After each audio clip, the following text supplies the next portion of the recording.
Welcome back, guys. It's the TightWad, and today we're working on a Kenmore washing machine. This is specifically a 70 series, but they all function pretty much the same way and have the same parts. It doesn't matter if you have more dials or a few less dials, but if you have the Kenmore or anyone that looks similar to this, this will apply to you.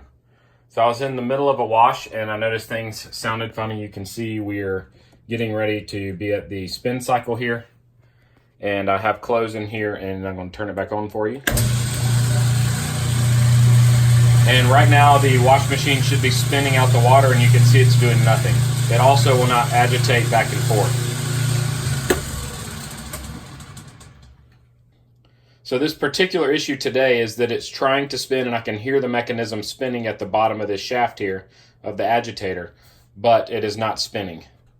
If your washing machine fills up with water and the agitator will not move and it doesn't even sound like it's trying to move, you most likely have an issue with your lid switch. Your lid switch is right here, and when the lid closes, this peg here pushes the switch down and lets the washing machine know that it's closed so that it'll agitate, meaning this thing will spin back and forth to move your clothes around and clean them.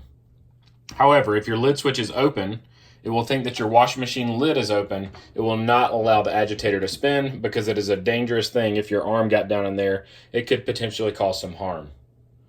Since our washing machine does sound like it's trying to spin, it's most likely the coupler that sits between the motor and the transmission of the washing machine. And to get to that, I'm going to have to flip the washing machine upside down or on its side so that I can show you the part that needs to be replaced. To complete this repair today, I'm going to take my washing machine outside so that you can see everything a little bit better. In order to do that, I need to remove the hot and cold hoses here. Before you disconnect your hoses from the washing machine, make sure you turn the hot and the cold valve off here, or you're going to make a huge mess with water spraying everywhere. And I need to unplug the washing machine from the wall. So I'm going to get that done and get the washing machine outside so that you can see a little bit better. In order to complete this repair, we're going to have to remove the whole cabinet of the washing machine. And all these Kenmore, Whirlpool, and Ropers have slightly different configurations on the front. But on this particular Kenmore, there are parts that clip off from each side here. I already had them pop free, so they were easy to remove. And then there's a screw on each side. Some of them don't have screws here and they have screws in the back instead, but you just have to figure out what your particular model requires. So I'm going to go ahead and remove these screws.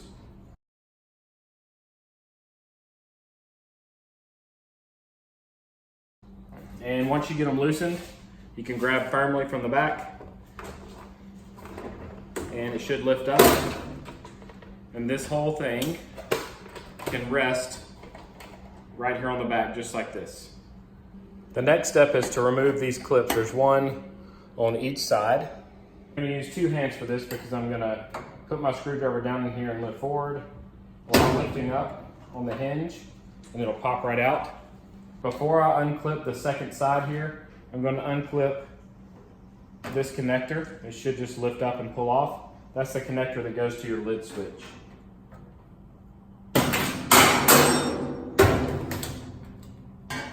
So this one is now free as well. It's okay if they come out, they just slide right back in. With both clips out, I can open the lid of the washing machine, stick my hands inside, and it simply lifts off. The piece we're replacing today is actually right here. You can see that it's broken right here in this little crease, but it's the white piece on top, this black piece, and the white piece on the bottom. And it's called the motor coupling. So in order to get to it, we're gonna have to remove the pump and hoses here and the motor, and it sits between the motor and the transmission for the washing machine. This is what controls the agitator back and forth here. So we don't have to remove this, but we do have to remove this and this. The next step is to take these two clips off. Always start on the lower side when removing clips like this because the upper one has more tension on it and will hold it in place. So this clip just unclips and then turns to remove it. And the same thing with the top one. You should be able to do these with your fingers. Unclip it, twist it one way or the other, and then wiggle it till you can get it removed. and we can just set these to the side. This whole assembly should slide right off, and you should be able to bend it over out of the way, and you do not have to remove any of the hoses there. Now to remove the motor, I need to remove these two screws, and they're just 1/4 inch screw heads. So I have a screwdriver here that accepts other types of heads, and they are always a 1/4 inch. So I can go ahead and take these two screws out. And with those off, I can either pull these off with my fingers, or I can use a screwdriver to pry them off. Again, we're gonna remove the one closest to the ground first, because the top one is gonna hold the motor in place. These also unclip and then twist and pull out. So I'm gonna set them to the side. And now I'm gonna do the same thing with the top one. And I'm gonna hold my hand here just in case the motor loosens and falls. It should stay in place by itself though.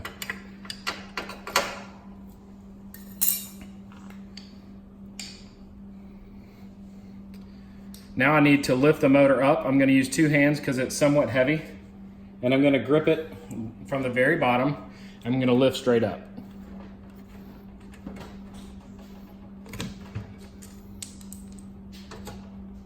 When I remove the motor, you can see this piece already fell out. So I'm gonna grab the other pieces out of here. And I'll show you what it's supposed to look like when it's new. But first, we also need to check the bottom side of the motor. And it has the other part for this adapter on it. So this is part of it here. And then this one's actually part of it too. So I'm gonna go ahead and remove this as well. And it should slide right off. With this off, you can see that there are 2 flat sides and then there's 2 other sides. And those fit right down on these shafts in here. They have 2 flat sides, and that's what makes it spin. I was able to go to my local parts store and purchase this Whirlpool brand replacement. If you follow my videos, you know that I don't like aftermarket parts. I like to buy OEM or the original manufacturer's parts. So I'm gonna open this and show you what it looks like. Whirlpool remade these with a metal part inside so that when the stress of turning or agitating hits it, it's not gonna break the plastic. So these are made to last a lot longer. And it comes with 2 of them and the black plastic or rubber washer. And it doesn't matter which one goes in which side, but they fit together like this. So one goes in one side, one goes in the other, and they turn back and forth on the shaft between the transmission here and the motor that we pulled off. So let's go ahead and get this reinstalled. To install the new part, I'm gonna line up the 2 flat sides with the flat sides of the metal shaft. And it should start to go on, but then you're gonna meet some resistance with it. So I like to take a rubber mallet and tap it down. Now I need to get the other half onto the shaft for the motor. And with this one, I'll again tap with the rubber mallet lightly. And I hammer it on until I can see that it is down to the point where the previous one was sitting. I'm now ready to slide the motor back on the transmission. So I'm gonna make sure that one of my openings is at 12 o'clock straight up to this side here. And then I'll do the same for the piece here. So when I go to slide it on, all I have to do is slide it on straight and the slot should go right into the hole. So it slid right on and everything's nice and tight. I can't spin it back and forth, that means it's seated. You can also check from the bottom to make sure that everything appears to be seated properly. Now we're going to complete our steps in reverse order. So I'm going to put the top clamp on first, sliding it into the hole straight and then twisting it. And I'll snap it back on to the motor. Then I'm going to do the lower brace for the motor. Snap it into place. Don't forget to put your 2 screws back in. So this is where we'll be using the ones with the 1/4 inch head on them. And go ahead and tighten those down snug. Don't forget to reinstall the clip, the wiring harness. Make sure it snaps into place. Now we need to reinstall the pump.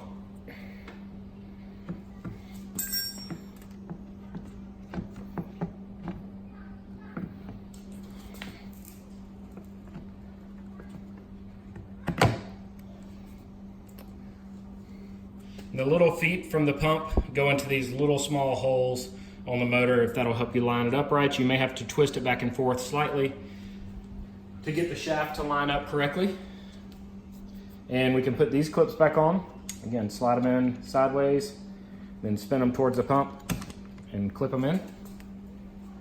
One more sideways, spin it around the face of the pump and clip them on. At this point, if you want to test to make sure that it's spinning correctly, the clip that you removed when you flip the top up, you can take a piece of wire or a staple and stick it in each of the outside terminals on that clip, and it will make the washing machine think that the lid switch is compressed, and we can actually plug in our unit and see if it will spin. Ensuring that my hands are clear and nobody's near it, I have the washing machine plugged in, and I'm gonna turn it to the spin cycle and pull up on the knob. And you see that our spinning cycle is now working. So now I can reassemble the cabinet and plug back in my lid switch. The lid switch on my washing machine broke several months ago. You can see that it's just dangling right here. And I'll provide a link in the description showing how to bypass the lid switch altogether. While I have the cabinet off today, I'm gonna go ahead and remove this old lid switch and install this new one that I've already ordered. This is the clip that goes up through the top. This is the protective piece that holds all the wiring out of the way. This is the broken clip, and you can see that it is attached right here. If we come up to the top, you can see it's just held in by 2 Phillips head screws. So I'm gonna go ahead and remove these first, and we'll get started installing the new one. Under the bottom of your unit, there'll be a green wire running to a screw. This is the ground wire. So we're going to go ahead and remove this. On my particular unit, it is a 5/16 hex nut. Now I've got to get this pushed through, so I'm gonna use a flathead screwdriver on each side to push in the tabs, and it should push right through and fall through the unit. And the last thing to remove it are these 2 clips. There's one here and one over here that I'm going to pull the wires out of. So I'm just gonna bend it back with my finger or with a flathead screwdriver and slide this piece out. Now I'm going to compare my original with the aftermarket one that I purchased. And you can see we have 3 wires with the green in the middle on both of them. The clips look the same, so that's good. And down here on the other end is simply a push switch. My old one's broken. Both say they're for 1/2 horsepower, so that's good. And it looks like the screw holes are in the same place, so it should go on pretty easily. One thing that is different is the length of the wiring. This one, the new one, actually came with a really long piece of plastic here. So I pulled the wires out of it and cut it with a pair of kitchen scissors.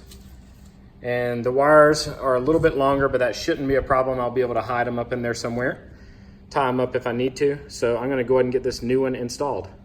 My plan is to do everything in reverse order. So first I'm gonna get the wires in place.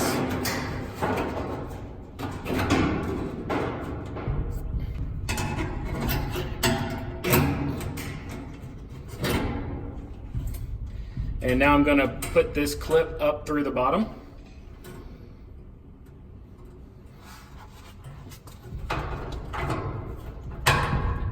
And it should just push up and lock into place. Now I'm going to attach my ground screw.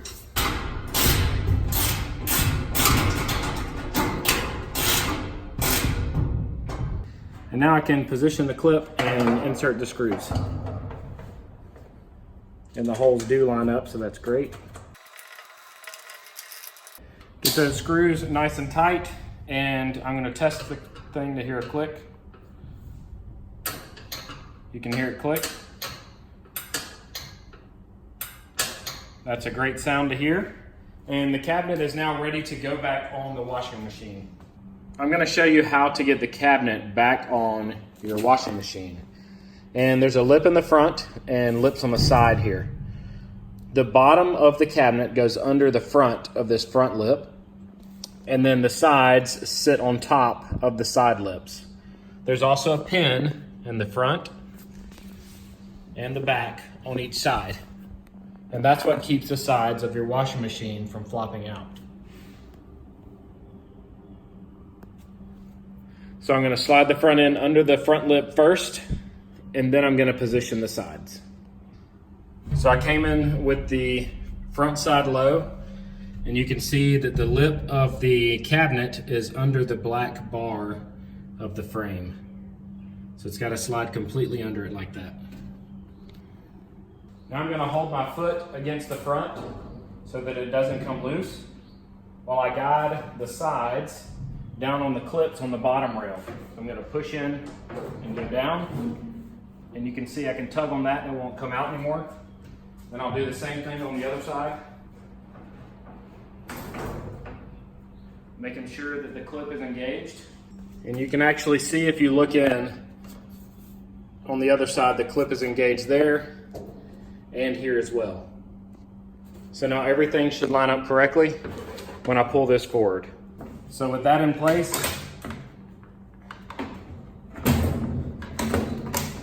I can pull everything back in here.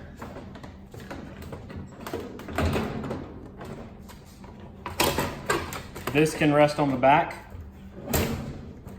Don't forget to plug your lid switch back in. These plastic pieces should go inside the side of the dryer on both sides.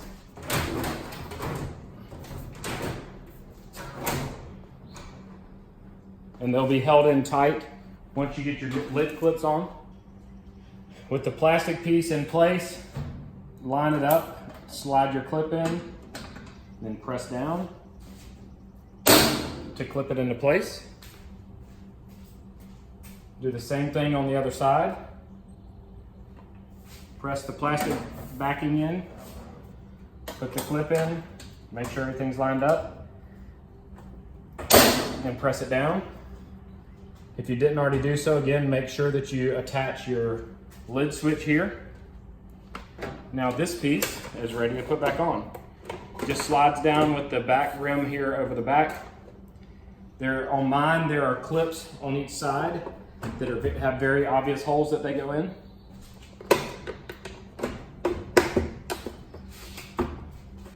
So the screws go back in the holes on the side to hold this cap on.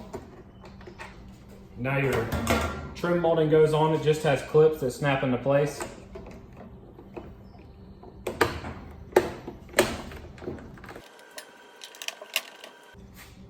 To test, to make sure what we did worked correctly today, I'm going to set it on spin and pull out the switch. You'll see nothing happens because our lid switch is not pushed in. So now I'm going to close the lid and our unit starts spinning. I'm going to open it up and we'll see it come to an abrupt stop. So everything is now working. Our new lid switch is working and in place, and our motor coupling is now spinning the agitator again. Since you made it this far, I'm going to assume that you learned something. Go ahead and subscribe to my channel and click the notifications bell so you'll see when I post my next video. If you found the video helpful, give it a thumbs up. Post any questions you have in the comment section below and I'll respond as soon as possible. I hope you guys have a great day.